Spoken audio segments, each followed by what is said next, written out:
someone who can express this experience from first person. I have a question, if I may. Of course, good. My question was, as I was listening to a conversation you were having about authorship, Yeah. so it feels as if there's this experience of being back and forth within this threshold of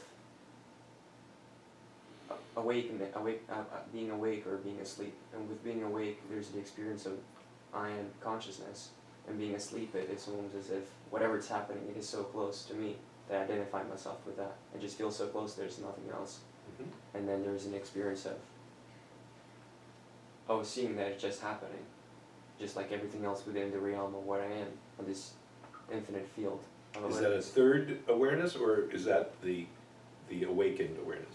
This is the awakened awareness. Right. The awakened awareness is, it's almost, to me, it feels almost as if it was a step back. So I'm watching myself having this conversation with you. Yes. And so, in a way, I wouldn't say it's better, but definitely feels more, it makes sense. I'm not sure what happened or what makes a person have their experience in the first place. Me either. Okay.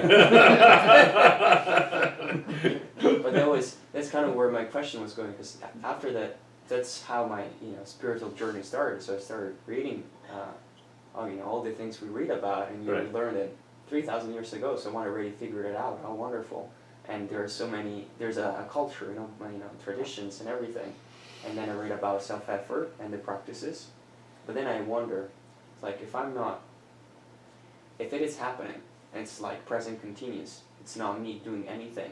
Mm-hmm. Even when I say, this might have happened because of the self-effort I put into the practice, Mm-hmm. what gave me the self-effort compared to another person who didn't have that. So there's almost as if at the very core of this thing, there's an element which is beyond any control. Let's call it grace for the sake of conversation. Yes. And so if that is the case, is there anything to do at all, or just like? So this is where we make the fine distinction between doing and author. Yeah. There's much to do. There's much to do. There's much to do. Yeah. Life is doing. Yeah. When you stop doing, this is what they call the ultimate stopping doing, Mm-hmm. is when you even stop breathing. Mm-hmm. And that's what they call death. Yeah. When even the activity in your brain stops. When there's no more doing. That's death. Yeah. So life is doing. Yeah. So as long as you're alive, There's doing. there's doing. Yes. At every level. At every conceivable level. Now,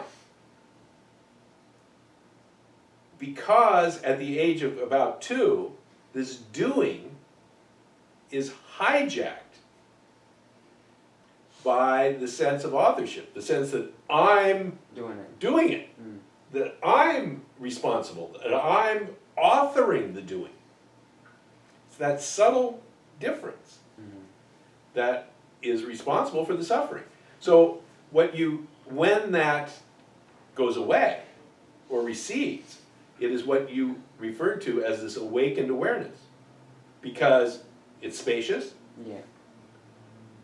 When it is your responsibility, everything gets really tight and closed. It comes back to you. I have to. Mm-hmm. It's up to me. It's all focused here on me.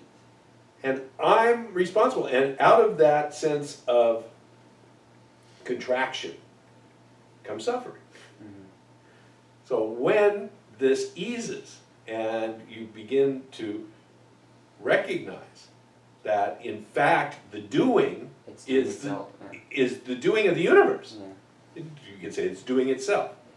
And that your activities are part of that doing.